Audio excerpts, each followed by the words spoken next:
Good evening, everyone. Good evening. Are Hello, back. We are hello. back. We are back. We are back. And we just want to say good night and thank you for joining us tonight. We are here at A Better Me's podcast, episode number 10. And we are so excited about the topic tonight. We're excited about our special guest. And, we all, I want to say to you all here that we all have come together and taken care of our parents. We've taken care of them. We've supported them. So Mhm. I want to just let you guys know that it is very important to take care of your mother and your father, your grandparents. So we're here to just be that inspiration for you all because we've done it. So I'm going to go to my co-host Thurza, and then she'll introduce Monica, which is our special guest tonight. So please go ahead. Hello, hello. Good evening, everybody. We Good are back. evening. We are back. We are back. Thank you for being here. Thank you for joining us. Thank you for your anticipated participation in this podcast tonight. We're talking about something very important, taking care of our elderly, our loved ones. So I think this is something that we could all relate to from one degree to another, because somebody had to take care of us along the way, some way, somehow.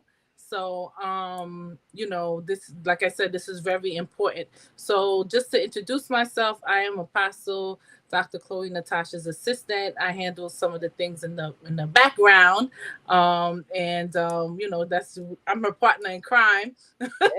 Out there in the field. That's right.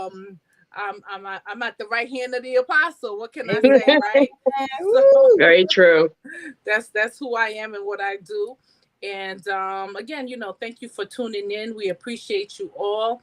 And I'm going to turn it over to Monica Lighty, our special Woo. guest tonight. Good evening, everyone. Good evening. So, my name is Monica Lighty, and I am currently working in the healthcare field. I've been in healthcare for over 30 years, and I advocate for everyone daily, especially the elderly. Those are the people sometimes that don't have a voice, and they need someone to be able to protect them and advocate for them. And that's how I learned how to be such a great advocate when it came to advocating for my own parents. Um, I think that people do not give caregivers enough respect. Mm. Wow. The job is very challenging. We love our parents to death. We want to make sure that they're safe. We want to make sure that other people are not taking advantage of them, because that's something that can happen that you have to be careful of.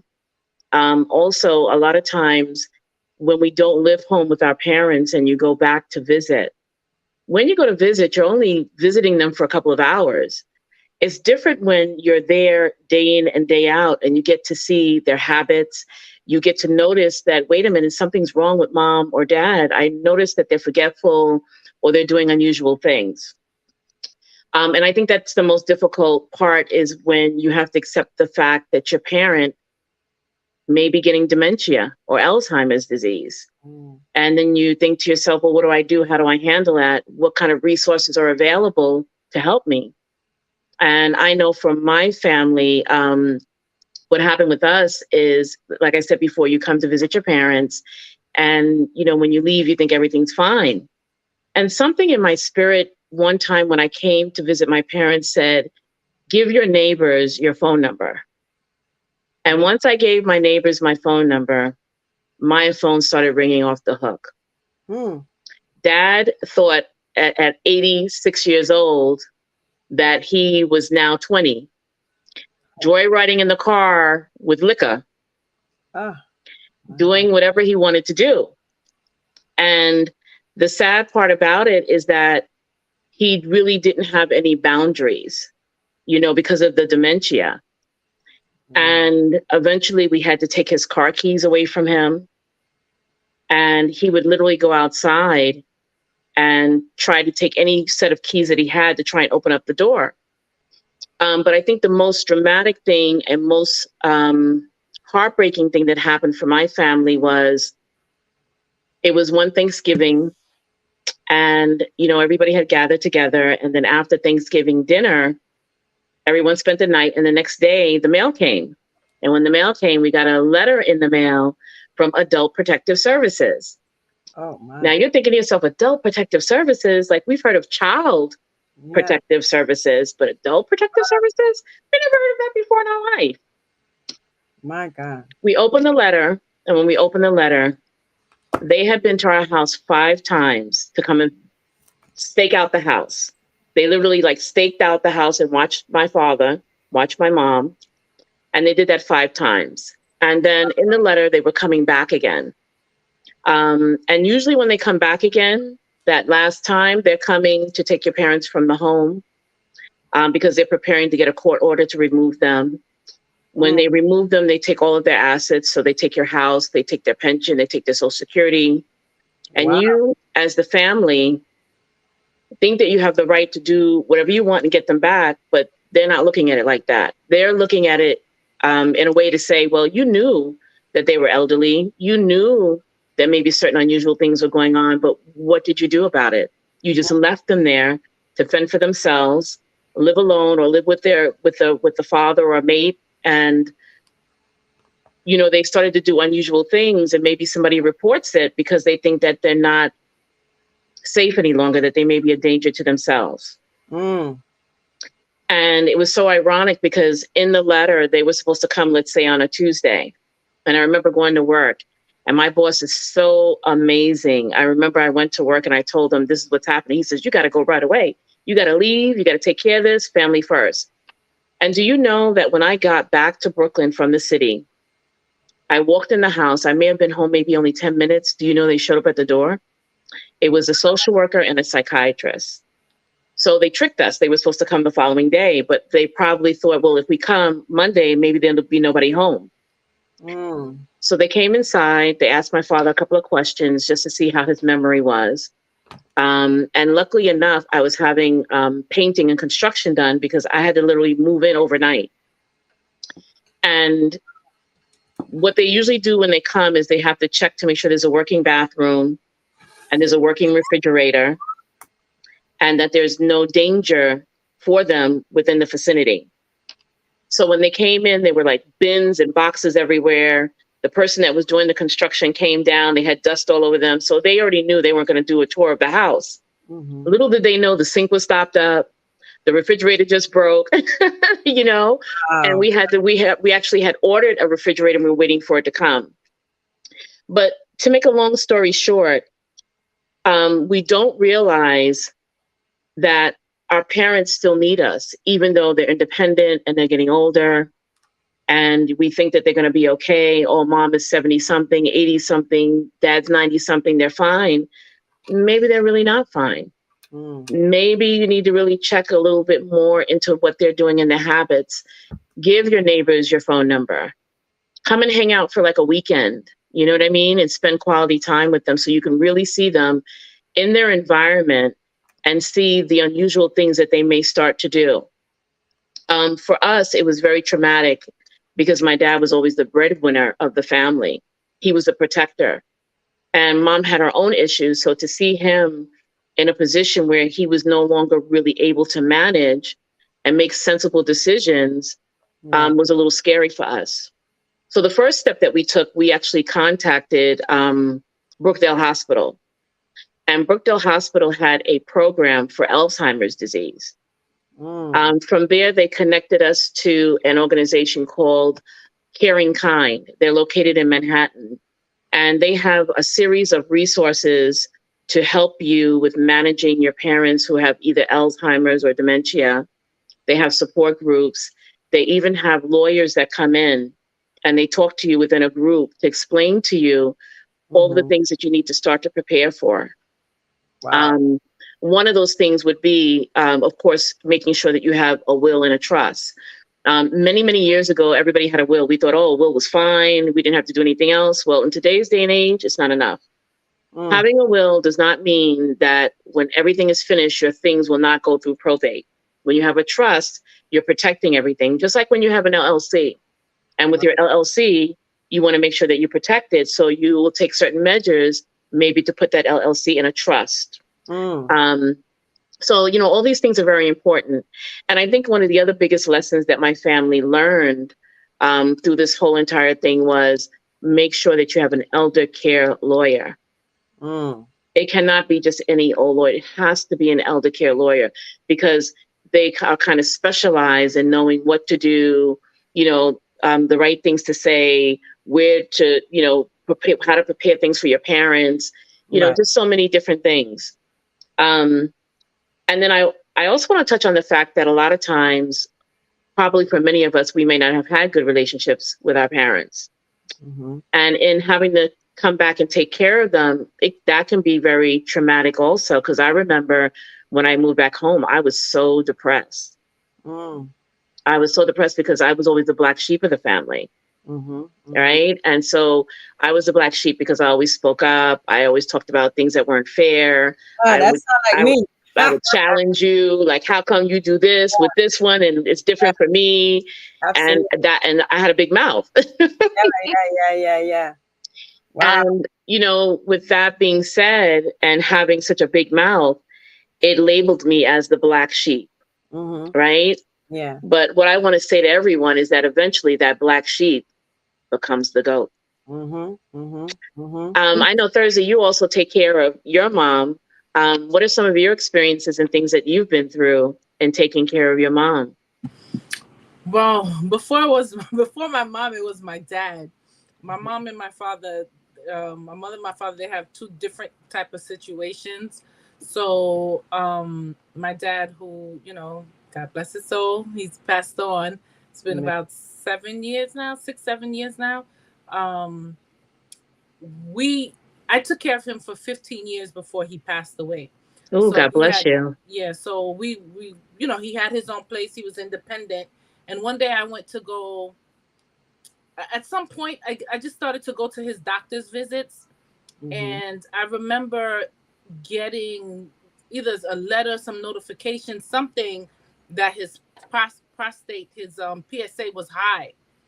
And I was like, Daddy, did you take care of this? What's going on? Blah, blah. Needless to say, at that moment, I made a decision to become involved. We didn't live together. He, like I said, he was independent. But when I saw this, I realized that he needed support. So I Right. was going through a transition myself at the time. And basically, I made the decision. I was like, you know what, Daddy, you're going to come live with me. Yeah. So Yes.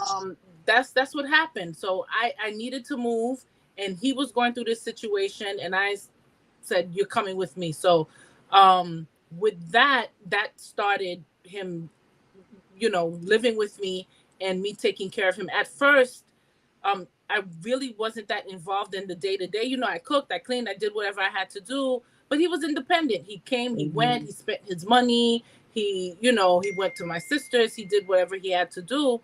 But as time goes on, the health issues start to kick in.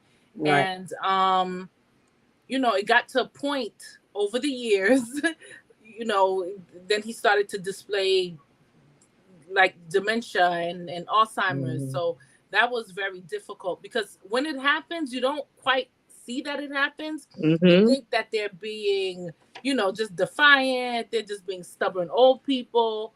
But sometimes it takes something critical to happen to make you realize, wait a minute, he's really losing his faculties, So that was my experience with Daddy. He also had a physical condition. He had gotten shingles, and some elderly people, they get shingles. Oh, yeah. But his shingles, in like 2%, they get this like really bad chronic, like acute pain. Mm-hmm. Yeah. So he had like limited mobility in his shoulder. So what he needed a lot of physical attention as well. But what takes the hardest toll on them is the mental, because even themselves, they're confused as to what's happening to them, because they know things aren't right. They realize, I know I put this there, somebody moved it.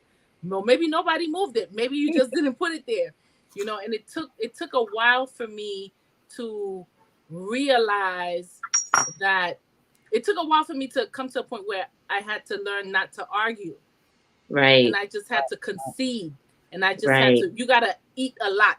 Eat a You know, lot. it's like if you know, like you know something happened or didn't happen, you have to let that all go when you're going through this with, you know, your parent, because you know they're just not understanding, Right. right? So that is, you know, that's what transpired. But you know, it's not easy. It's not easy. And the transition, sometimes you see it and sometimes you don't. If you're lucky enough to have somebody come to you and be like, you know what, I think this is what's happening, then it makes you, you know, realize. But sometimes time goes on before you realize what is actually going on. Yeah. You know? So And that is true because you know, I took care of two parents as well. Yes. And you know, but before I go ahead and continue, I want to just ask everybody to send the hearts. I want everybody to, you know, be engaged and just join us in the discussion. Keep the chat moving. I need some, you know, some you know, we need some management in the chat, and we need y'all to continue to keep it moving and keep the people entertained. And I want to shout out everyone who's here, everybody who's new. I want everybody to do me a real favor right now and just put whatever state you're from, whatever state that you're from. I want you to put that in the chat. And also, if you have a elderly parent that you take care of, that you support, we want you to put it in the chat because it's important for you to really understand how you can help them. But at this moment, I want to shout out Coach Sharice. I want to shout out Bernadette. I want to shout out Zayman. I want to shout out Denise. I want to shout out Asia, Tanae. If you're in the chat, come on and go ahead and put your state so I can shout you out. Also, let's send the stars. Let's send the stars because why? The stars help us with our remote missions that we do, and we're able to add more. You know, it's not much. We get a penny a star, so it actually helps us to either do a luncheon, to buy some drinks, to buy some sandwiches, whatever it is that we can do. And so tonight we're here and we're talking about, we are episode 10. We're talking about how important it is to care for the elderly.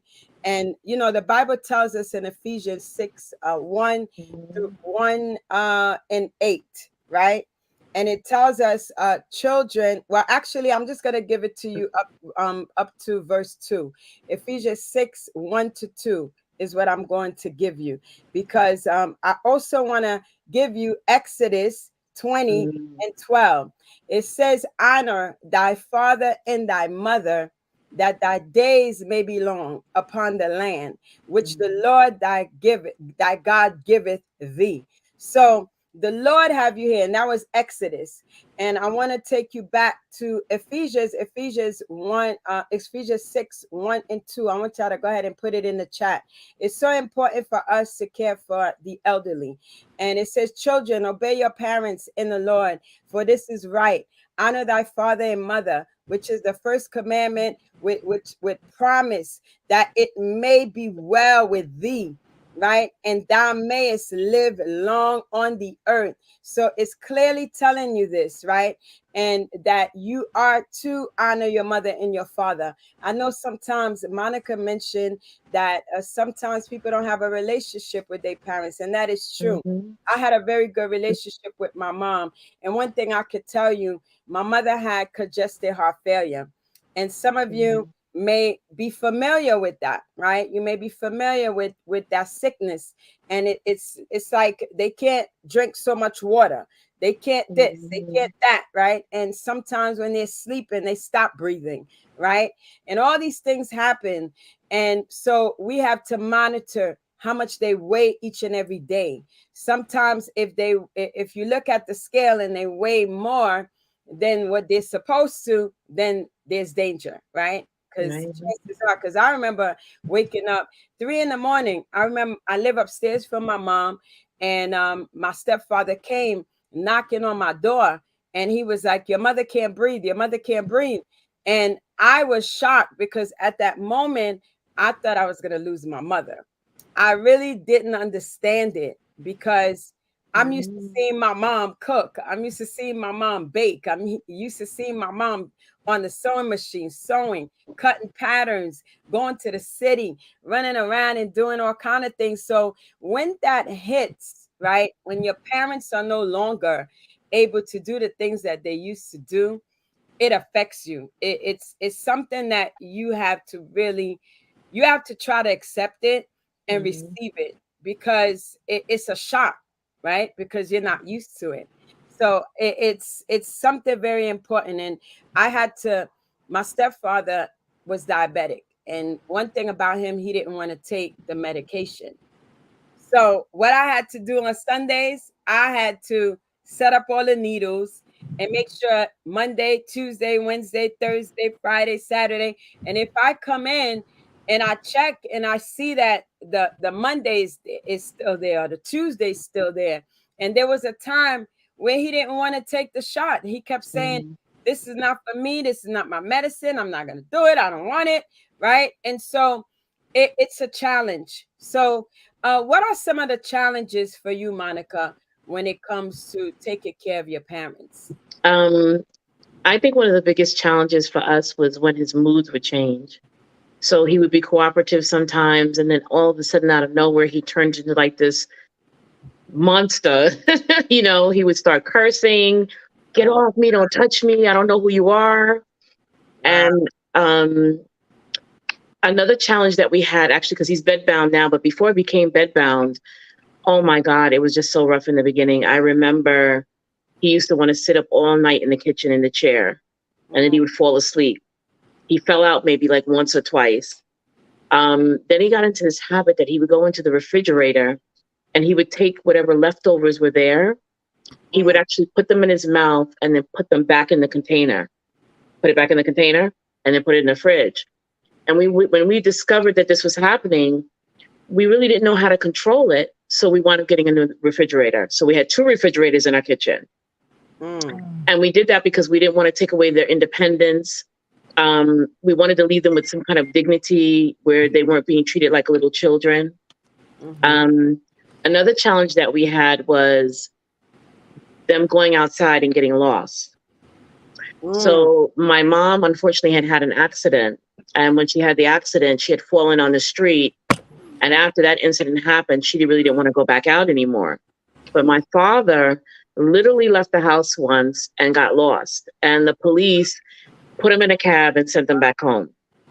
And it was after that that I had gotten the bracelets for them, the Med Alert bracelets, but they would also serve the purpose of being able to find their loved ones in the event, you know, that they became injured, or again, if no one knew where they belonged. And I think the other thing was the financial challenge of the medical supplies, you know, the doctor's visits, the going back and forth. Oh my God. It's unbelievable. Like just for an ambulance, if you don't have like Medicaid, an ambulance service can cost you $700, maybe to go from here to like, I don't know, Queens. And then for every half hour that they wait for you is another $100. I mean, so what I did was, because I advocate for so many people every day, I'm like, you know, when I advocate for people every day, I can advocate for my parents. So I started doing research, and I actually found a doctor who would make house calls. It's called House Calls for the Homebound. And the doctor comes once a month. He comes in, he sees mom and dad, he checks their blood pressure, listens to their heart. You know, we discuss any issues that we may have. And then he moves accordingly. Even throughout the pandemic, you know, we would have the lab come to test them for COVID. They had their COVID test. Praise God, they never had COVID because we wore masks in the house when we were dealing with them the entire time. Yes. You know, it's been a challenge. Even up until X-rays, you can have X-rays being done in the home. They have somebody come with the machine. The foot doctor comes to the house. I've even had dermatology Zooms. So by the grace of God, we've been blessed to be able to have these things available to us. Because if we had to go to a doctor's visit every single time moving forward, it would have been very costly. Wow. Wow. That's wow. So Teresa, what are some of the challenges would you say? I want everybody to do me a favor, send up the hearts, send up the hearts. We're not forgetting you. We want to ring the bell. We are not coming on here just talking and talking. We're gonna make sure we recognize you. I see my brother Frederick from Ghana. If you're from another country, I want you to put it in the chat. I want you guys to go ahead and welcome. When you see new people pop in, welcome them so that they can come in and also say hello, so that they can be able to join the conversation and know that they're in our living room. There, you are in a Better Me living room. I see Mika's Madness. Welcome. And I want to just tell you all that it's important for us to take care of our parents. It's important for us to really be that support system. Because one thing that happens, and I'm going to go back to Thursday, one thing that happens is that their minds begin to shift. And sometimes they know, like Thursday was saying, that they know that they're not able to do things like they used to do, right? And also we have to remember that even you, if you were someone that did not, like, let's say you're able to walk, right? And then one day you're not able to walk, it's going to affect you mentally. So Thursday, what are some of the challenges when it came to taking care of your father and your mother? We're waiting for Monica gonna get back out. So yes, Thursday. Yeah, so one of the challenges is having to explain to them that you will have to take charge of their financial affairs, because nobody wants anybody messing with their money. You've been every month, we're obviously talking about retirees and so forth. So both my parents were accustomed to going to the bank, at a certain time of the month, taking out the money that they needed for their bills and things of that nature. And then it got to a point where they couldn't manage that anymore, whether they weren't physically able to go to the bank, one, or two, just not being able to keep up with what is due, when it's due, that sort of thing. So with my dad, I had to kind of like really put my foot down. And this is actually before he started to display signs of dementia and Alzheimer's and that kind of stuff. I had to be like, you know what, Daddy, because my daddy liked to play lotto. He liked to play numbers and lotto. And I'm like, look, you're an adult. I'm not going to tell you what to do with your money, but I can't be going to work back and forth every day, and then you're spending, $100 per day on lotto. I said, it's not fair to me, and it's not good for the household. So I was able to kind of manage that with him before things really kind of like set in, so I would be like, okay, this is your money that you have. So I couldn't take away the thing that he enjoyed doing. He liked to play his lotto, so I give him a budget. This is your budget for the day. Spend it however you want to spend it, but we're not going to do the kind of big money spending that you were doing, but luckily, he didn't resist too much. And maybe that was because he realized he had a problem at the time. Right. So that transition into managing his funds was not that hard. But my mother, on the other hand, now it has gotten to that point where, sometimes she remembers, sometimes she doesn't. And we really had to step in and be like, okay, what we did was we actually got a pool income trust. And basically that's an organization that comes in and they manage the money. So certain money is allotted for this, certain money is allotted for that.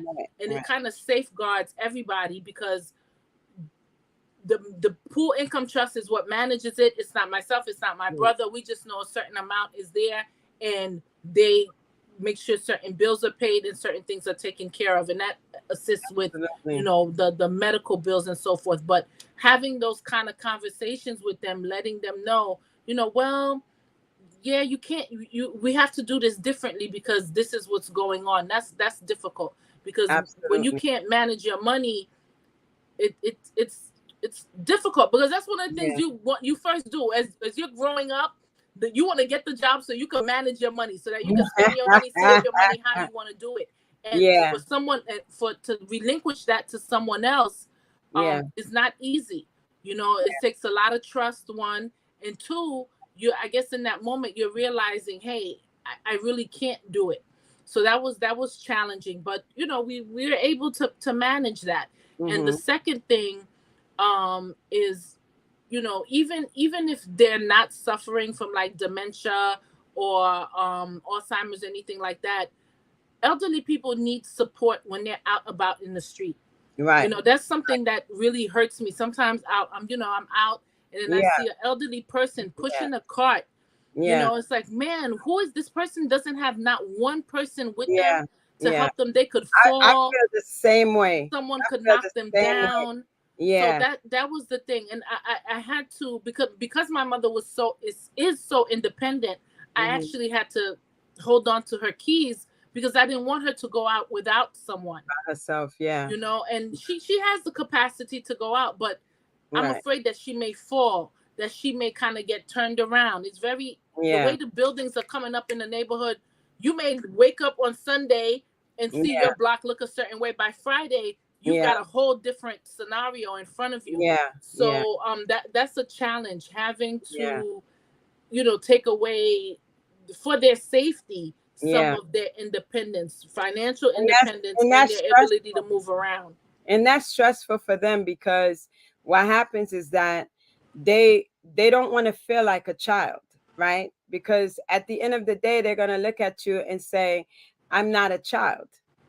But when you become old, what happens is that once a man, twice a child, right? You go back to, a child. So at that moment you do, and I do believe that people should make plans for that type of assistance, because a lot of times we don't make plans ahead of time for the care of that individual. Some people, like, I know there's certain groups of people where they move out of state and they don't live in the same state with their parents. And it's like, who's going to take care of them, right? So it's like, you really have to make that, you got to take the time to make that provision, because when you become an elderly, there's certain things you're not going to be able to do. Like Thursday's mom is blessed to be 92 and able to move around, still able to cook, still able to do a lot of things. And so we have to really give God thanks, because without him, she wouldn't be able to do it. And I look at certain individuals and I'm like, wait a minute, this person is only 60 or 65 and they're not able to do certain things on their own. So I look at her mom like, wow, God bless her. Maybe he continue to give her many more years, because we have to make provision to take care of ourselves. And sometimes we stop. We don't even think further, where we have to think further, because if we don't think further, who's going to be that support system for you? What if you and your children don't get along? What if your children don't believe that is their job? Like, sometimes people don't want to take on that responsibility. And so when people don't want to take on that responsibility, it becomes to a point where you're alone. So if you have too much work that you need, right? If you need a lot of assistance, I remember my mother needed assistance. I live upstairs from her, and every day I spent more time with her downstairs. I had to clean her up before she go to sleep. She want to wash up. There's days I was tired. I was like, just go to sleep. And she's like, no, I wash up before I go to sleep. And so it's like, I would start to do it early. I started to do everything earlier, so that when it's time for her to go to bed, she had already washed up, because she wouldn't want to get up. So now it's like, I'm tired and I'm like, oh my God, right? You know why I'm laughing? I'm laughing because I had the help of a home health aide with my father, right? I used to have to do everything for my father before the home health aide came. Why? because Daddy, he did not want the home health aide. He was very prideful. My father was a man. When I tell you man, he was a man. And he did not want this home health aide washing him up. He did not want her folding his clothes. he did not, it was an outsider. Yeah. You know, he was comfortable with me. So Yeah. can you imagine? I have help, but I have to do the work of the help before the help right. got there. You know, so that was, I'm laughing because I'm like, you know, no, it's just true. those, I have those memories. Like I have to wake up extra early and make sure these things are done, because if they weren't done, it would not have been a pleasant day for the home health aide or my father, because she was good because she knew what her responsibilities was, but he would not let her do certain He didn't things. want her to do. That's another issue. Not let her do certain things. Through. So I had to do it. Right down to preparing certain meals. You know, it's just like, but she can do it. She knows how to do it. No, you have to do it. You have to. So, you know, I learned how to release that and just be like, at the end of the day, my conversation with myself was like, you know what? Let me do what I need to do to make him happy. You know, because I know that his time is limited. And I'm not saying that like I was anticipating any moment, but you know, you understand when they're older, anything can happen at any time. And I was like, I can't fight with these people. You can't. You really can't, because you know the thing about it is that they know what they want. Yeah. It's not a situation where they don't know what they want, right? And so we have to always remember that. And I want to encourage everybody. I want to shout out everybody who just came in. I see some new people coming in. Nicole, welcome. Welcome to you. Siobhan, I see you, Siobhan. I see you, LaShonda. I see Bernadette. I see you all, and I'm just looking, and I want y'all to keep commenting. Landy, I see you. Good evening, everyone that's joining. I want to encourage you to share it. Tag someone that have an elderly parent. We're going to give you some information, some resources towards the end. We're going to give you some information, some things that can help you make your life a little bit easier. Right. But one thing we have to remember, I want everybody to do me a favor. We got to ring the bell tonight. Come on, let's get some stars in here. I see somebody send a star. I see somebody send 500 stars. I'm not sure who it is. Please comment and let me know that it is you. I am excited about this podcast. We are at episode 10. And we have a few more to go, about 2 to 3 more to go. And then we're going to end at season 1. We're going to go to season 2 in September. We're going to be going to Uganda. And I want to just shout out Tanae. I see Tanae just got in. Tag some people, at some people. I see you, Siobhan, calling some people to come in. And make sure you got your green badge. If you're not subscribed, make sure you click that green badge with the heart and subscribe. It's 60 cents per day. There's so much things that's going to happen in this room, in this house, in this live, on this channel. And so I want to encourage you to continue to join, continue to be part, continue to engage. So let's everybody send up the stars, send up the heart. Let's get about 5 people to send our stars. Come on and send these stars. I want to send the stars, and I want to scream. I want to scream for the stars, because I know the stars are coming in. I know they coming. Listen, Monica has some technical issues, and she's trying to get back in. She has a lot to share with us. And I want to just make sure that she's able to come back on. I'm encouraged about all of you, because this is a very important topic, whether we believe it or not.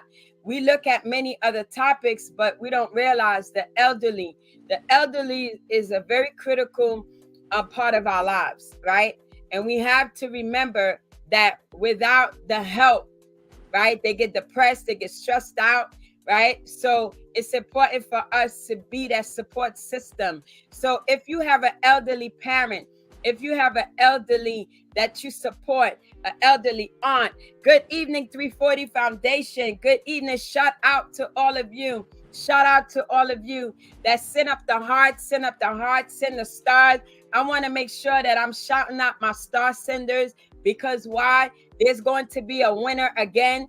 Last time we had Bernadette as a winner, and we're going to have another winner. And this time it's going to be more money. So I want you guys to believe that you are the winner. Primary, good morning, good evening. I want you guys to believe you are that winner. Come on and put in the chat, I am a winner. I am a winner. And you will be. You speak it out. You speak it, you decree it, declare it.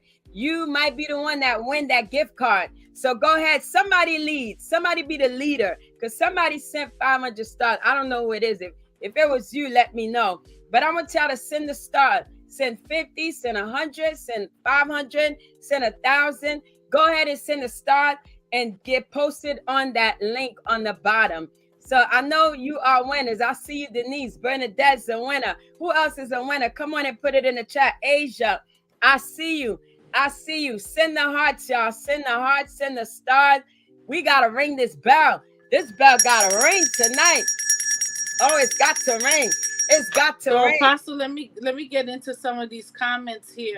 Go ahead. So, let's see. Okay, someone asked, Bernadette, she asked about the pool income trust.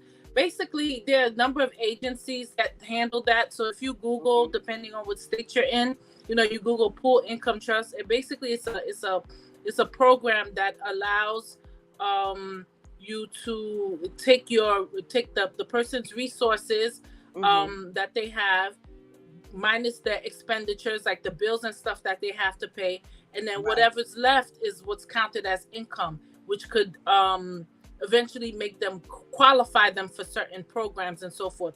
Also, it's good for someone who maybe they don't have that kind of family support, or they just need a trustworthy management system to make sure that their bills are paid and so forth. So that's something that you could Google depending on your state. And again, what it does is it could make you eligible for certain programs. That way that this individual can get the kind of support that they need, right? Someone else wrote, let's see, that it's sometimes they wander.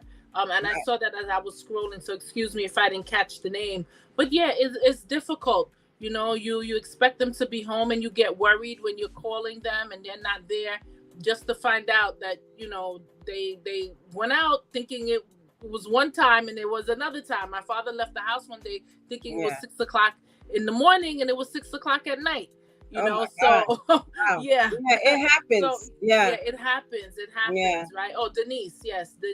So again, they really do. We all may have that potential to become like children, and we need that supervision and support. That's right. And let's see. Yes, telemed really did change the landscape of things. So both in a good and bad way. In a good way that you may not, you don't necessarily have to take that person out.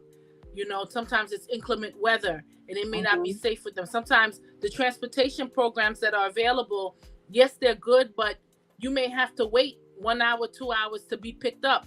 So at least with telemed, if there's something that's not urgent, just like a monitoring situation that has to happen, that's available, and that keeps that person safe from the elements.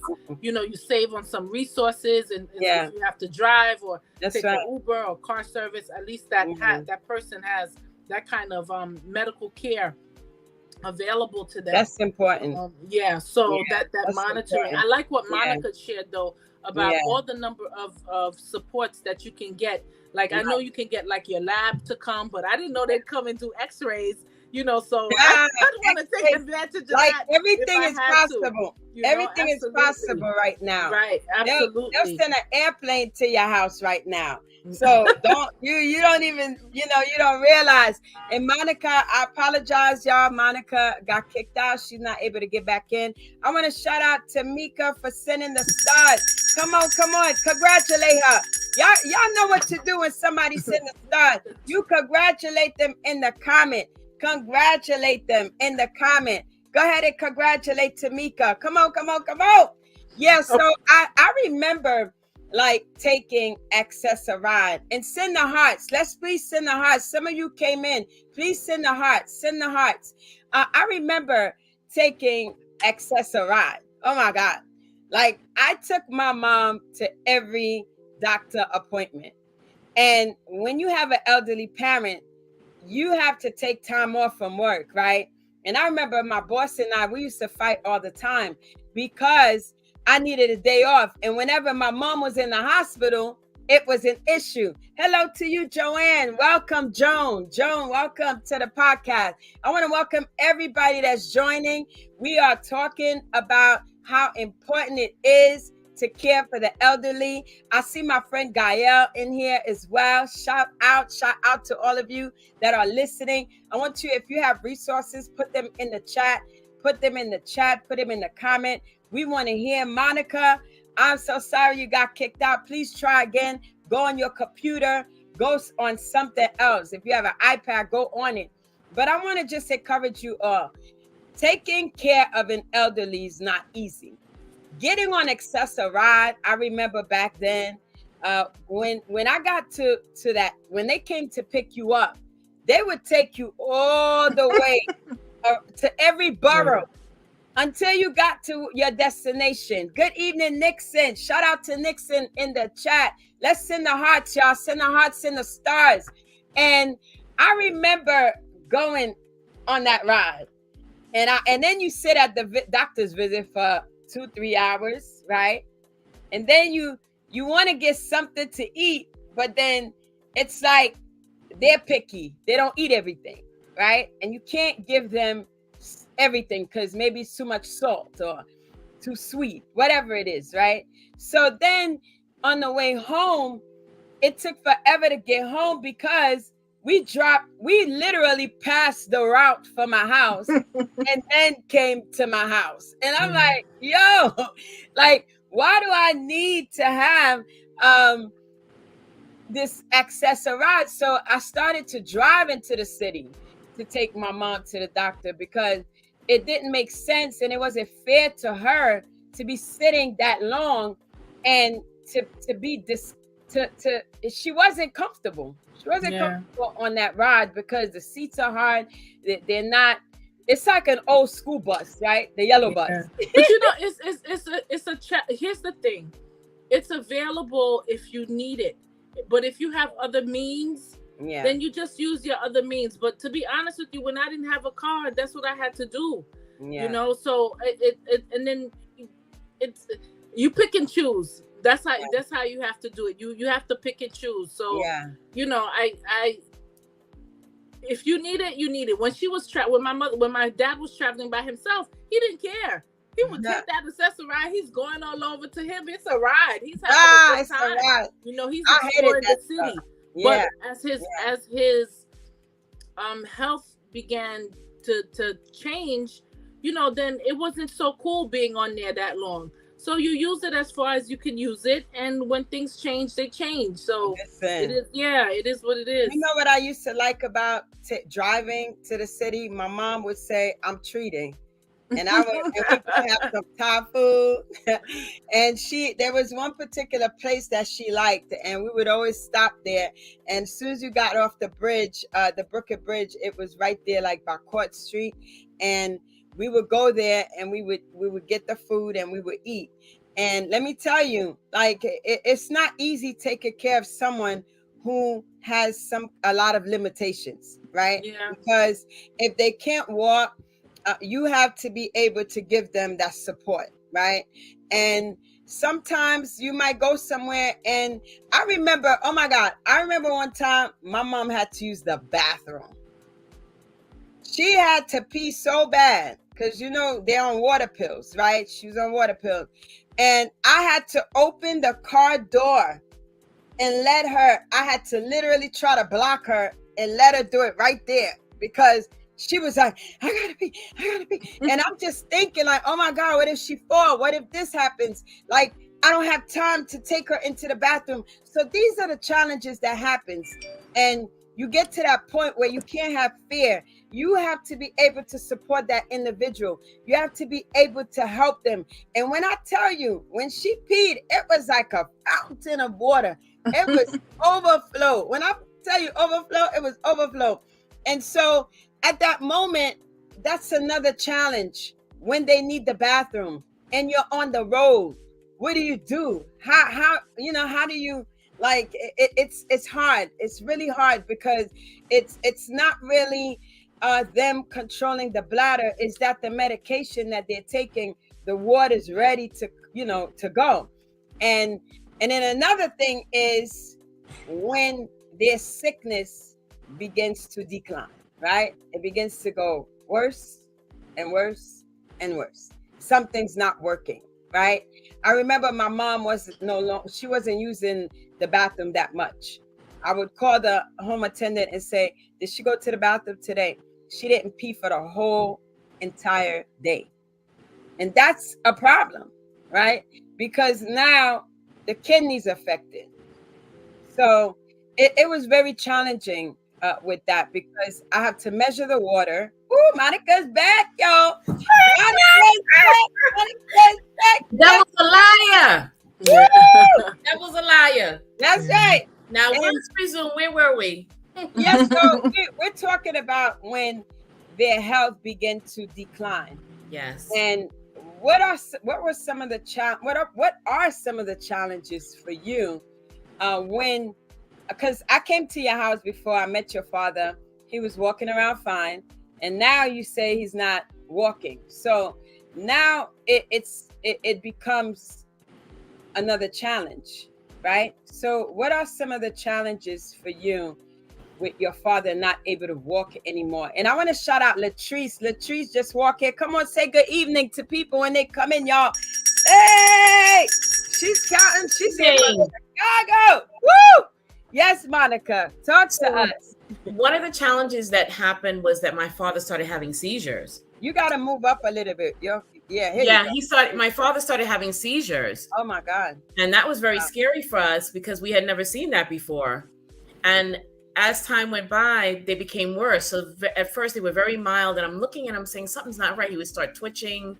And then as time went by, they became full-blown seizures to the point where after he would have the seizure, he would be like lifeless. Exhausted. So there was a period where constantly the ambulance was at the house, the police department was at the house, the fire department was at the house. Oh my. And, then from there, it was giving him his medication and being able to kind of like space out the medicines and not give it all to him at one time. That was a challenge. Then he developed an autoimmune disease. Oh my So then God. he started getting like all of these sores on his skin. Jesus. And that was another challenge, to be able to wash him up and make sure that the wounds were clean. And then eventually that was resolved as well. So there's so many different challenges. What about bed sores? Like, because I mean, do any of you have that challenge going on right now? Because I went through that where my mom had deep sores, and the nurse had to come in and clean them, and what she was putting on it didn't seem like it was right because it would never dry out. So I'm used to, like, when I get a cut, I get some peroxide, and I'm like, okay, I need to put some peroxide on that sucker. Different. And they say, no, you can't. But it was really deep from her going in and out of the hospital. Right. So do you guys go through that, the bed sores? Well, I Believe didn't. it or not, go ahead, brother. Go ahead, Monica. Go ahead. You've been gone. Believe so it or you can go not, ahead. it started, but then we were able to stop it. Believe it or not. And we just constantly change his diaper.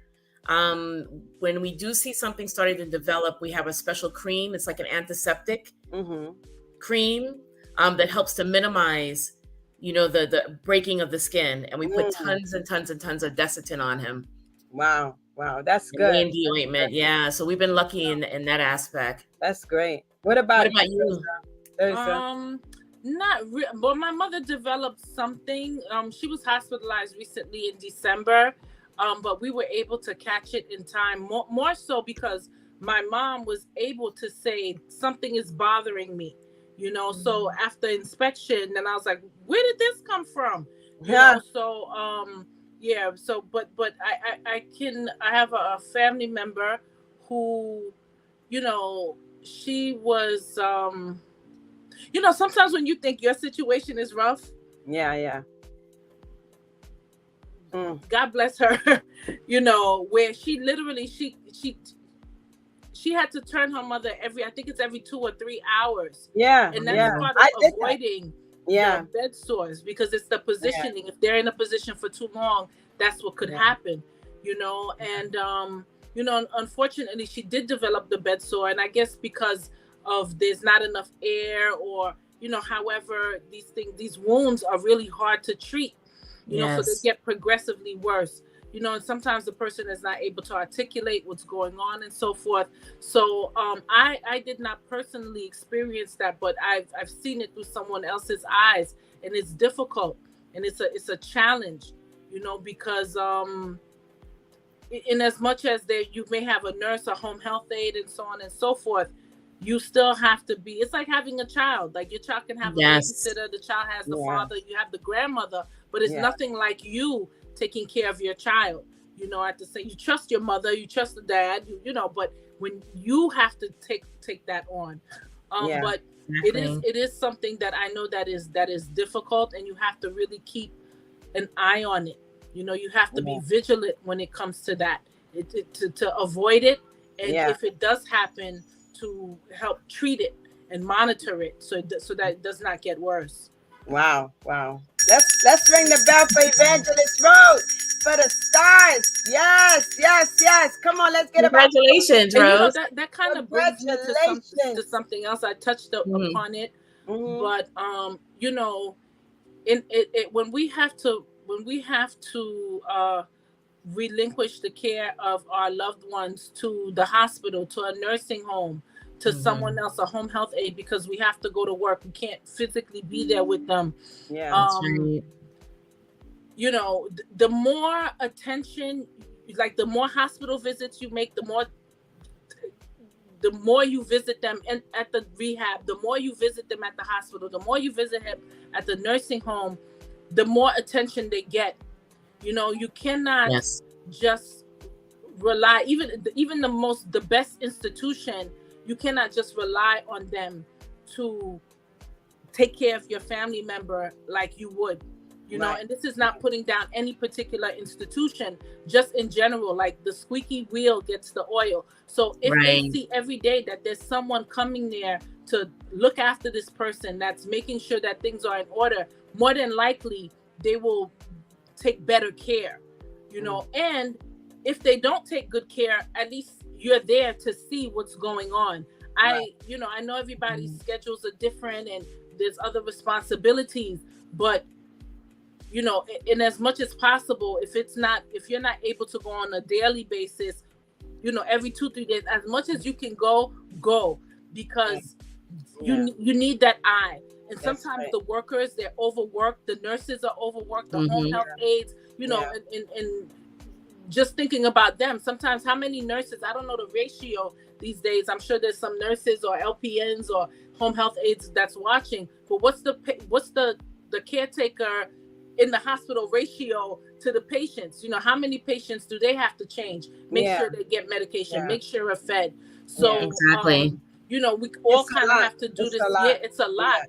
Yeah, because I remember, for example, my mom was at a rehabilitation center, and she went there for about 2 weeks. She was there, and every time I would go visit her, there would be no one around. It would be one nurse on that floor, and there's about 50 patients on that floor, and I'm talking about a very big floor that she has to manage on her own.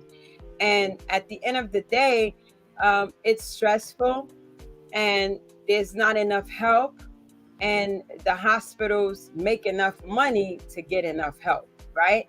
And so we have to really fight sometimes, because sometimes we don't see the help. My mom went in and out of the hospital all the time, and I remember her going back and forth to the hospital, and at one point she was at the hospital where the CNA literally gave her washcloth and her towel and told her to bathe herself. And my mother just came out of ICU. She was not capable to do this on her own. And I really had to get involved at that time, because I had to go to the nursing manager, the director, whoever else I had to go to, because it's unacceptable for her to tell my mother, here, wash yourself. Mind you, I went there every day to wash her, because I would never leave her up to them, right? Because you got to think about it. Like Thursday said, they don't have enough staff. You also have to have a heart for them as well, because they're the ones that's taking care of everybody's family. And so we have to have some compassion for the caretakers in the hospital, because we look at it like it's easy, but we really don't know, or we don't understand. And we got to take a look at, and that time my mother almost died, because when I went to visit her, her mouth was foaming. So the nurse would have never ever known. She was all the way down the hall. She was taking care, giving medications to other patients. So at the end of the day, my mother would have died if I didn't go there. And then it was a problem. So here's the other issue. When they're in a rehabilitation center or nursing home, the regular 911 ambulance, like for New York, is FDNY. I don't know what state you're from, but for New York, they couldn't go into that hospital to get my mother and take her to the hospital, because that facility, they weren't able to treat my mom for what was wrong with her. She had to be in ICU. That's right. Because the water was just coming up, right? And the water from her lungs. And so it's like, if I didn't go there, that's why it's important, like Thursday was saying, always go and see and check on them, right? Always call them and see how they sound. Do they sound like everything's good? Because you'll hear it in their voice, the elderly. You'll know when they're unhappy. They know when something's not going right, right?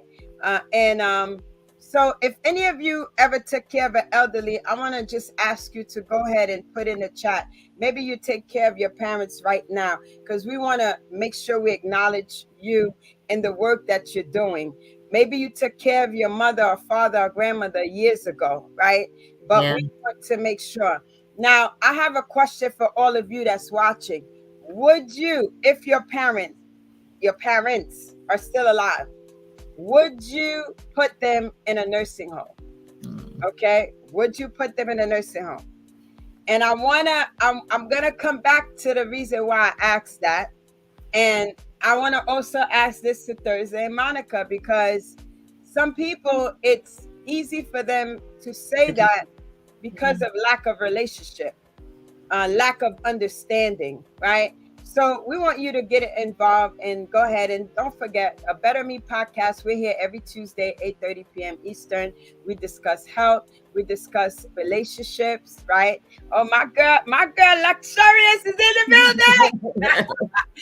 And so we talk about, we have authors that come in, men, and we talk about relationship topics, and we talk about health. And so I want to just encourage you all to really participate in all these discussions, because it's part of life, and sometimes we really don't, we get stuck in a certain area or a certain topic in our lives, and we don't want to talk to people about it. So tonight is very important that we talk about the elderly. If you haven't sent the hearts, send the hearts, send the hearts. Listen, I watch my hearts. When I see y'all coming here, I watch the heart. If the hearts ain't moving, that means you didn't set a heart. That's right. I want to thank everybody who sent the stars. Everybody who sent the stars. I want to encourage you to keep sending the stars. I see some comments. Thursday, we'll go ahead and read the comments. Go ahead, Thursday. Do your thing. Do your thing. Let's see. If someone wrote that they didn't, same thing, that they didn't know Bernadette, I didn't know they came and do x-rays at the home. So Monica, you opened up some gate right here. Everybody want to know how to get that home visit. Yes. So they're called house calls for the homebound. I think they recently changed their name to a Noble Mobile. But I will get that information and pass it along. But it was a lifesaver. Could you imagine taking your 90-year-old parent to an X-ray facility? Yeah, in the having midst to of wait. COVID? Yeah, the waiting time. So it was a lifesaver to have them come to the home. But to touch on the subject of, would you put your parent in a home? I just couldn't do it. And the reason for that is that my parents worked hard to raise us. They didn't give up on us. When things were rough and they struggled, working hard every day. Financially, they never turned our back on us. So I just couldn't see myself doing it. And I have two parents. Most people have one. Right. I have two. Yeah. So it's actually even more of a challenge taking care of both of the parents. Yeah. I could never put them in a home. Yeah. It's not an option. And Not an option. and I what did some others say? What did some others say, Thursday, about that? I don't know. My thing may not be refreshing. I'm not Well, getting. let me take a look. No, yeah, you refresh your screen because I'm Yeah, not getting so any feedback. Gael says, I was a nurse supervisor at rehab and nursing home, and the care was terrible. It is impossible for nurses to provide quality care to more than 8 patients. Wow, more than 8. That's important because look, my mom, it was about 40 people. It was about 40 patients. Here we go. Right? About 40 patients. So let's see who else says something. Yeah, I see here. I would not. Siobhan says I would not. Gaia, I think you just read her comment. Evangelist says she took care of her mom and her grandma. I think maybe most of us, the way we were raised, we just know it's like in our minds, we know we're going to take care of our parents. I would say, I guess it would depend on the circumstance. If you're physically not in the country with your parent, or you don't have the capacity, or maybe you have, young children that you're taking care of, or, everybody's needs are different. I wouldn't, we don't want to shame those who do put their parents in nursing homes, right? Because there's different circumstances for that. But I think what's important is, again, that's follow through. Your parent may be in a nursing home, rehab, or whatever, but I've seen people the same way I'm there every day, they're there every day with their loved one. So we don't know what has caused that person to have their family member in that situation. But you're not alone, because like I said, every day I'm here, I see we're running now, each other juice, asking each other how the day was. Well, I think it's not easy. You know what I think? I think sometimes we also have to look at the responsibility. Some people are not able to handle the responsibility of taking care of something that requires a lot of care. Maybe some people they don't want to do it. They don't want that responsibility. Some people don't know how. Some people panic. And then some people, it could be where they don't have the capacity in their home to take the parent, right? And have them come and live with them. Or some people, they didn't have a relationship. Right. Like, for example, my mother taught me how to take care of my grandfather. So I passed it on to my children's generation. Right. And we took turns to take care of my mom. They took care of my stepfather as well. And so there was no moment or time where they said, I don't want to do this. They knew it had to be done. They knew that if they were in the hospital, they had to go. And there's just some people that just don't want to deal with it, period. And that's it. It's the honest truth. So we gave you different scenarios because it's time where people, they just can't accommodate in their home. Maybe husband don't get along with the mother. I saw something on Instagram last week where the husband wanted to have his grandmother move in with him and his wife, and the wife was like, "Oh no, she's not coming in here. She's not coming in here." And the wife was like, "Well, if she move in here, it's gonna be you and her. I'm gonna leave." And it was a big argument. So what do you do when it's going to affect your marriage, right? How do you handle that? I want to ask some of you in the audience, how would you handle the situation of your mother, your father have to move in with you, and your husband or wife is saying no? So what do you do at that point? What would you do, Monica, at that point? And come on, guys, send the hearts. Send You the know, hearts. Send the hearts.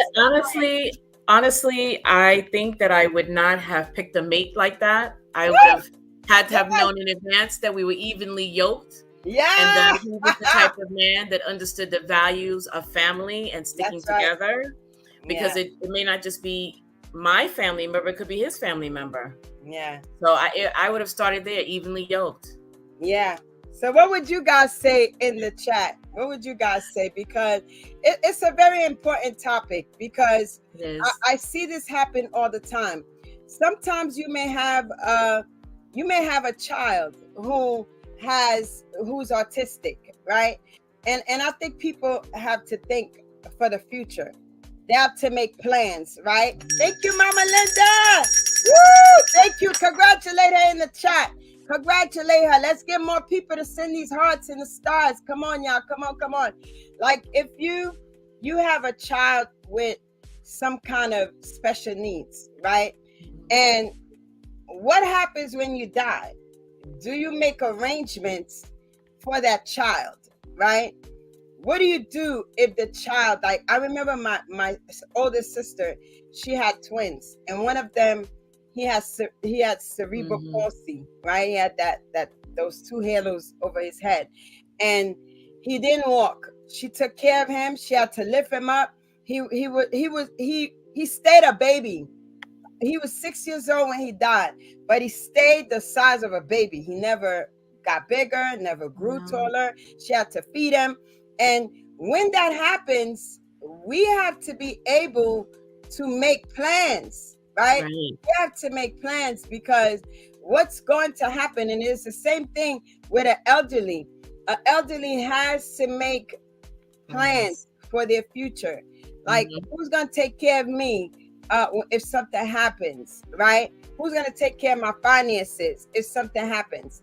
I used to take care of my mom's finances. I used to pay all her bills. I used to take care of everything. I do. And make sure her life insurance was paid. All these things are important. And so we have to really make plans. We have to make plans for our future. Even you that are here on this live, even you have to make plans where you're going to go, right?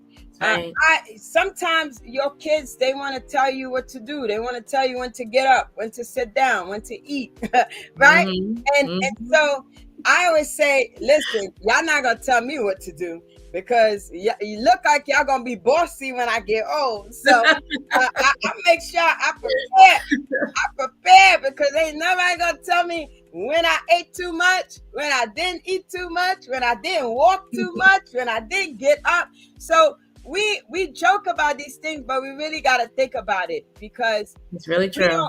We also don't want to put too much burden on our children to stress them out. And look, I could tell you one time I felt like I had bricks, a whole bunch of bricks falling on top of me. I was going to school, I was going to work, and I was taking care of my mom and my stepfather. So at that moment, it was a lot of work. When I tell you a lot of work, and it's draining, because you do the same thing every day. And look, so I want to go back to the reason why I asked about, would you put your mom in a nursing home? I want to go back to that. And the reason why I asked this is because I remember when I was a party promoter, and I used to go to everybody's party. I was everywhere. And if I wasn't having a party, right? And I remember a friend of mine saying to me, she wanted me to go out with her. And I was like, look, there's nobody here. I can't leave my mother by herself. My kids went out. Everybody went out. So I just can't leave her, right? So guess what happened? She said to me, you ever thought about putting your mother in a nursing home? Like, my mother was inconveniencing her, not me. Like the nerve, right? So, and when she said that to me, I kind of like realized, like, this girl's not my friend. That's number one. Right. And number two, I didn't realize that she didn't have a relationship with her mother. So it would be easy for her to say this to me, because there's no relationship between her and her mother, right? So have you guys ever had a friend come at you and try to just say something to you like that? Me personally, no. To be honest with you, those like they want you to go out and then no, actually, no. The my friends who are close to me, we are taking care of our parents or have taken care of our parents. So that's not that has not come up. I remember, especially in the beginning with my dad, I had to be convinced to allow myself to accept help, because I didn't want to do the home health aid thing. You know, I didn't want to, and honestly, I had a young child at the time. You know, my son was like a toddler. He was, you know, I needed to be available for him. So I had to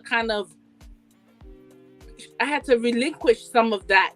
You know, because in order for me to be a good parent and in order for me to be a good daughter to my dad, I had to. So I had a little birdie in my ear, be like, I think you need some help, you know, but no one has actually said, you know, think of, you know, in a nursing home or anything like that. But those who are close to me, if that were to come up, it would have to, I believe it would be if they saw me so stressed out or unable to manage, they would offer that to me as a way of, girl, you know, you gotta keep yourself together. But no, that I have not had that experience. So what would you, I asked Monica, but you were cut off in a little bit. I was asking, what would you do if you had a husband and you had to, and I want to ask everybody this, everybody in the comment, I want to ask this to you as well. And I want y'all to go ahead and send the hearts, send the stars. We thank you for being here. Engage in the comment, engage in the conversation.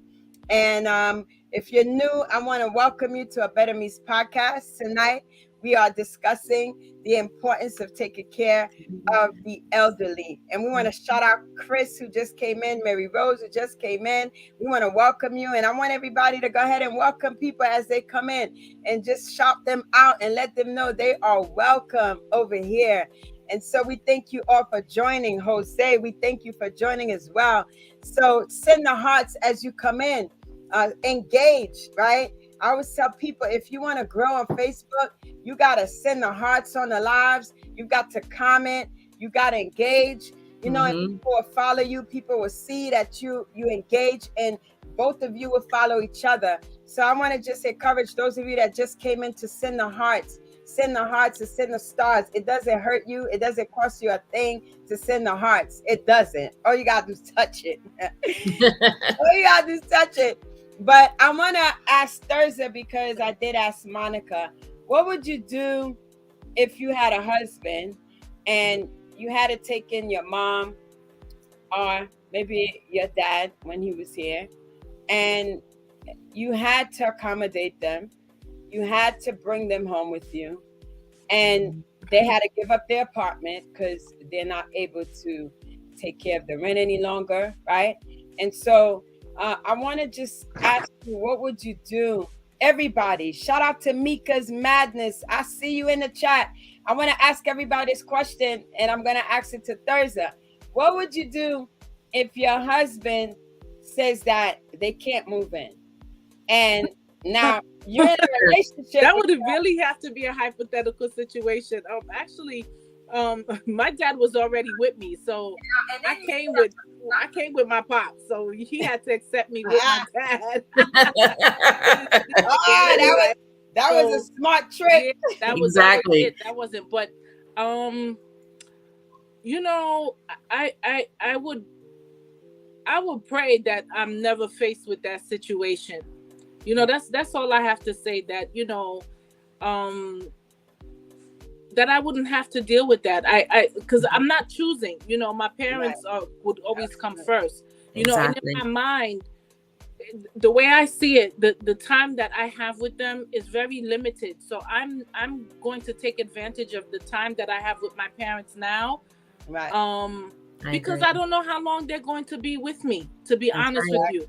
So my thing is, you know, whatever attention that I'm giving to them now, when they're no longer with me, you will have that attention. You know? No, really. That's how I feel. I feel the same way. You have to be that way because let's keep it real. I mean, I'm sure that there's some balance that has to be had. Yeah. But it's. I would hope that I don't have to deal with that, because I'm not going to deal with that. My mom is always going to come first at this juncture, you know, because again, you know, she's not 60 something. You know what I'm saying? Like, she's really, it's every day is we don't know what's going to happen. So I would hope not to. I pray that, you know what, that's not my portion. I'm not gonna hope. I'm not. It is what it is. That's not going to be an issue. That's really not going to be an issue, because I'm not going to deal with that. Right. Really not. Exactly. I won't tolerate it. Conversely, I would not expect that of my mate. Right. Exactly. That's not how I was raised. In my mind, when I was married, I always, in my mind, I'm like, you know what, I'm gonna have to take care of my mother-in-law. That's something that was always in my mind. You know, that I would have to, because that's what we do. You know, it's just, that's a just lot of it's cultural too. Yeah. You know. And I saw a video which I sent to Thurza, and it was a husband and a wife, and it was a big argument because the grandmother had to move in, and it was like, she's like, oh no, she's not moving in here. If she move in here, I'm leaving, and blah blah blah. And it's just not right. I don't think it's right. I think Landy says she wouldn't. I see it. Landy says she wouldn't. And you know, we have to really stand firm, like, for the care of our parents. And people have to understand, whether it's your friends, whether it's your partner, they have to understand, like, look, this is the person that gave me birth. This is the person that pushed me out. This is the person that took care of me. I'm not getting rid of that person because of you. I'm just not doing it, right? I'm not gonna put them in a nursing home because you're not happy with it. And I wouldn't do it to anybody. I really wouldn't do it to anybody. I would not put someone through that. If I'm married to you, I'm responsible to take care of your parents. Your parents become my parents. My parents become your parents. That's how it's supposed to be. Luxurious. That would make me reevaluate their character. That's right. That's right. And integrity, my relationship with them. Yep. It shouldn't be and how they would treat you. How they would treat you if you get sick, right? Exactly. How would they take care of you? Would they just leave you? Would they just walk away from you? Right? And I want to welcome everybody who's coming in, and I want to just tell you to send the hearts, comment hello. Let us know you're here. We welcome you here in our living room. Just come in and have some fun and just get some information. So before we getting close to the end. We're getting close to the end. So I want to just ask, what are some resources that are available in the U.S.? Because we have people from all over. I want everybody, if you're from a different country, put it in the chat. We want to know where you're coming in from. If you're from a different country, your state, we want you to put it in the chat. And I want you to go ahead and do that, right? As well as send the hearts, right? Because we are a loving family. And so what are some resources that you think the people should know? I'm not too sure anymore. I don't have elderly that I'm taking care of right now.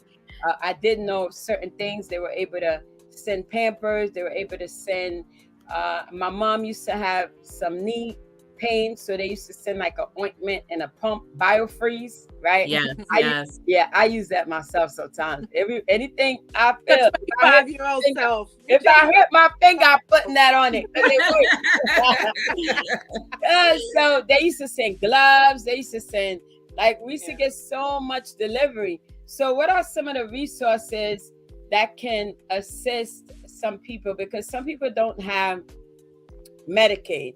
I have a few friends where their parents own homes. They have a lot of money in the bank, and they're not able to get a home attendant. They're not able to get Medicaid, right? What are some of the the resources that you guys can share. And we'll start with you first, Monica, and then we'll go to Thurza, because we're getting very close to the end.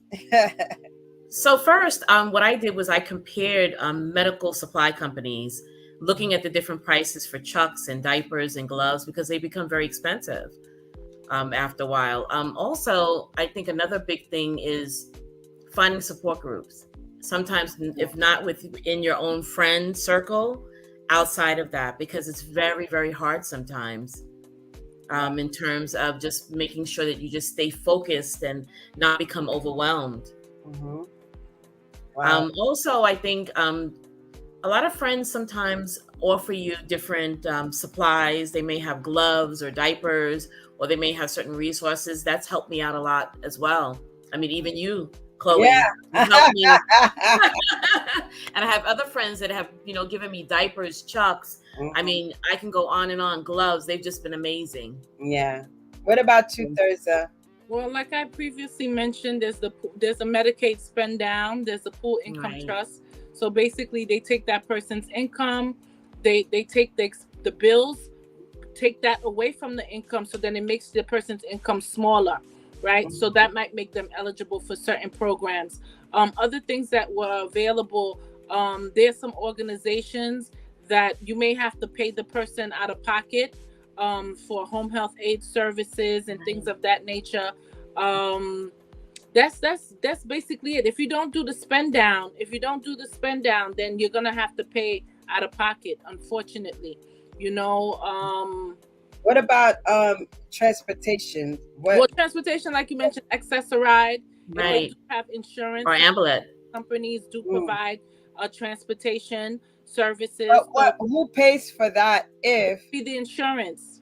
Okay, if they don't have, let's say they don't have Medicaid, and we know insurance policies are very expensive, limited, right? Well, maybe the Medicare, because everybody has access to Medicare, so there are some Medicare programs that are available. But you may wind up having to pay out of pocket for some services. In the very beginning with my dad, I had to pay out of pocket. Right. I had to pay out of pocket. So it depends on what your circumstances are. Maybe the pool income trust, depending on that person's income and the family assets, something to consider also is maybe before the person passes, you transfer some assets. What if they don't have assets? What I'm saying is, for example, if your parents own a home, maybe, it's before the person passes, you transfer the home. No, that's a family decision that has to be made.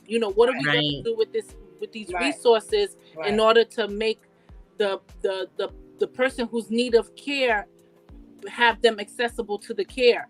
So, those are conversations that you have to have within the family to decide, well, what can we move? What can we not move? What's legal? What's not legal? So it's really hard to say because it's on a case-by-case basis. Yeah. And that's where elderly care lawyer comes in. They're very important. They really take their time to guide you versus just using a regular lawyer that may be a real estate lawyer or in some other profession. They can't really tell you about the Medicaid laws because it's constantly changing. Right. And you need to be guided through it. So another thing is this. What about funeral expenses? Like, do people really think about these things, or do you wait till it happens? Because what happened is that I'm seeing a lot of people where they're complaining about the person didn't prepare. They don't have anything available at the moment. They're trying to scrap up money together from family and friends. And we all know nowadays people are not giving as much. People are not saying, look, here, like they go to a funeral, they're barely giving you a card with anything in it, right? That's right. So it's like, how do we prepare? And I think we all know that we're going to go that route one day, right? And so it's important to have these things done for yourself. And as much as we're talking about caring for the elderly, but what about you? Are you prepared in case something happens? Are your family or your children going to be trying to be stressed out and trying to figure out how to bury you, how to to pay nowadays. And you know this very well, Monica, about how much it costs for people to. That's right. It's a lot. Very because expensive. It's not the same. So somebody years ago, somebody might say, okay, I'm going to cremate the body because we don't have the funds. And it used to be $1,000. It used to be $2,000. Yes. And now it's not that. So how you have to prepare right now for yourself. And one thing about my mom is she always had insurance policy. That's She right. had an insurance policy because she knew that if something happens to her, she didn't want us to carry the burden. So it was like, I want to make sure they have money, right, to do this. And just the funeral home itself costs a lot of money. And I remember when my mom passed, it was $3,000. So right now with COVID, I know it went higher. I don't know, but I think it's something that we need to all check to see what it is, because what if you're the elderly, something happens, right?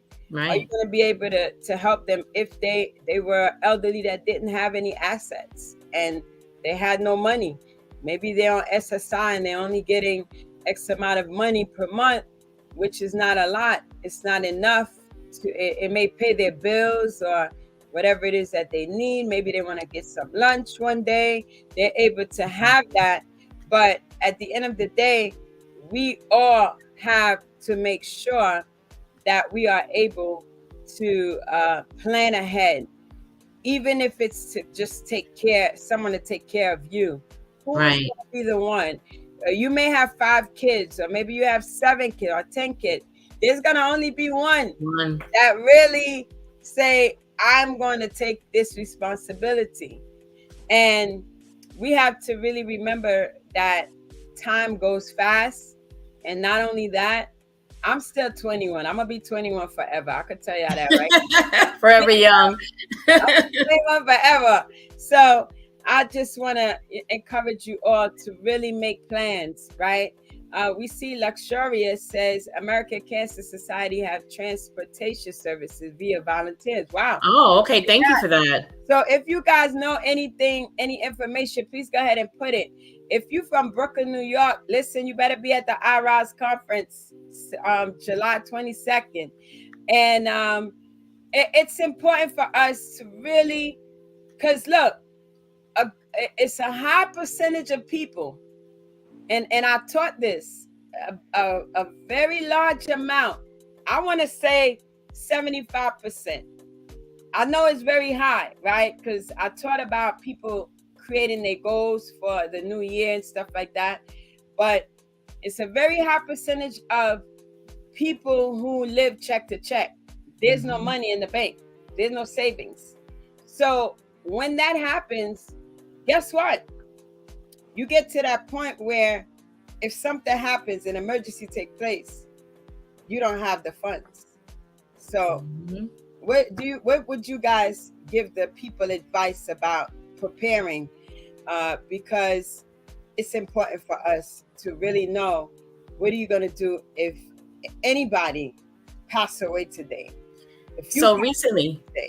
Recently, I had a conversation with one of my girlfriends, and I suggested that she purchase a Mutual of Omaha insurance policy. It's a $10,000 policy. You may pay $20, $30 a month, but at least you have something in place that if someone passes away, or even yourself, you have something to assist with the burial. I actually had that for my ex-husband, and I actually had it for many years. So when he passed away, I was able to take care of him. Yeah. And give him a decent funeral. That's good. Because that's really good. What about you, Thurza? Well, as for myself, I have life insurance. I have life insurance, and my mother, she basically took care of her own situation. A few years back, she got her money together. She said, I'm going to prepare this. We went to the funeral home. So her burial expenses have already been paid. So she wasn't counting on myself and my brother to bury her. She's like, I'm going to do it myself. And like I said, it's a few years back. And initially, I was kind of like taken aback from it. I'm like, well, what are you doing? You doing this? Like, are you planning on going? That's why she's still here. Right. You know, in all seriousness, it's about being responsible, you know, and it's not that I wouldn't take care of her burial expenses, but in her mind, it's like, you know what, I'm going to make sure that I take care of myself, you know, and make sure that things are taken care of. So, you know, fortunately for us, you know, mommy did, if anything, she did it for us, so we wouldn't have to deal with it, you know. So it is what it is. But for me personally, I do have insurance, and, you know, God forbid, you know, I have, my child won't have to deal with that burden. Right. That's good. That's good. One thing I want to say too is that a lot of people don't know that life insurance policies can age out. Yeah. So your parent could be like, let's say 95 years old, and the policy ages out at like 94. Yeah. So you need to make sure that you check it, so that this way, if that does happen, you can renew the policy so that they have coverage, because then you'll have someone paying into a policy not knowing that the policy is a dead policy. That's a very example. And then when you get ready to collect, there's nothing there. That's very important, because I want to say this, because the reason why the reason why I want to share this is because this is what happened to my mom. When my mom first got life insurance, she got term. She didn't get whole life. So when it was time for it to renew, at the time my mother was 65 or 67, and because she was 67, the insurance was more expensive. And it was more expensive. So now when it's more expensive because of her age. So by the time I renewed it, it was double the price of what she used to pay. So like she used to pay $40, and now it went up to like 100 and something. And so at that moment, if you're living off of a check that's like 900 something a month, and $200, because she had two policies, because it was one for me and one for my brother. So what ended up happening is that, you know, you get to that point where there's not much money left. So it's important to get life insurance right now. It's important to also do it now and get whole life. Don't get term, because it's going to expire at a certain time. And when it expires, it's going to be more expensive, because now you're older. So be wise, because they're not going to tell you that. Older with health problems. So the more health problems you have, the more you pay for your coverage. Yes. Even something as simple as prednisone, if they find out that you're on that, they will not give you a policy. Wow. Yes. Look at that. Luxurious says, yes, you can pay a policy, and if you lapse and miss a payment, you risk not having any money. She says it happened to a family member. Wow. So all these things we have to know. Yeah. We have to. We really need to. It's not good to keep your head buried in the sand. It's not going to make it go away. Certain things we really do have to kind of deal with head on. It's the mature adult responsible thing to do. If we don't do it, it's not going to just disappear. And it will save, you know, your family members a lot of heartache. You know, it'll save them a lot of heartache. Well, I want to thank all of you for being here tonight. And we're getting ready to end. We're getting ready to close. Remember, we are live here every Saturday morning with worship, prayer, and motivation. And so 9:30 a.m. Eastern every Saturday. And I'm going to start coming on back live on the mornings. So look out, stay tuned for Monday, Wednesday, and Thursdays. We're going to be, once the podcast episode is done, once that season one is done, we are going to be live for worship, prayer, and motivation Tuesday nights. So y'all stay tuned and look out for that. I want to put a couple of things. There's a link in the chat. If you look, there's a link that's pinned. I want everybody to go ahead and like it. Like that pin. And not only that, I want you to take a look at the Reset Group Mentorship. I didn't get a chance to put the flyer up, but it's on my page. It's on my timeline. You'll get to see it. The Reset Group Mentorship. The link is in here. It's July 12th. It's a group mentorship that's going to help your life. It's going to help you with your finances. It's going to help you with the way you think. It's going to help you to renew your mind, right? And not only that, the Global Leadership Seminar is where if you have a calling, and you know you have a calling, you are part of the fivefold ministry, it is an opportunity for you to join that training and to get ordained, receive your license, receive your certificate, and get ready for the world. And that's what that is about. So the iRise Conference is our 8th year annual, our 8th year celebration anniversary, right? And we are going to celebrate like never before. I just want to tell y'all, tickets are almost sold out. The vendors are almost sold out. There's only 2 tables left. I want to just, let you guys know that those of you that are coming to the iRise Conference, you have to wear all white. The theme is white and gold. You can wear gold shoes, but your dress better not be gold. You come here and gold, we're going to send you back out. Or we're going to give you one of those choir robes to put on. The toga. Yeah, exactly, right? I have to wear that. That's right. And so the link is there for everything. And so I want to just encourage you all to go ahead and do it. Engage. I want to give you a quick tip to grow on Facebook. If you want to grow on Facebook, you want people to follow you, make sure you're engaging. Make sure you're liking. Some of you came in here, you didn't send the hearts. Some people just come and they just don't understand. Like, engagement is the key. No matter if you're on Instagram, you're on Facebook, TikTok, it's all about engagement. And so I want to encourage you. Every time you engage, you come to a live, send the hearts. Send the hearts. Send the stars. Comment. And so I want to ask you guys to go ahead and end with the stars. Come on and send the stars. Some of y'all are sleeping. Let's wake up. And get prepared for the next. This is your season for you to really walk into greatness. And so I know by the grace of God that all of you that are here, if you do have elderly parents, or maybe you have children with special needs, this information has given you so much, right? So much that you will begin to think, even for yourself, right. Like, what are my plans? What are my options, right? Go and look for it. And so we'll see you guys next week. And I want to say shalom. Shalom. Shalom. I love you all. God bless you all.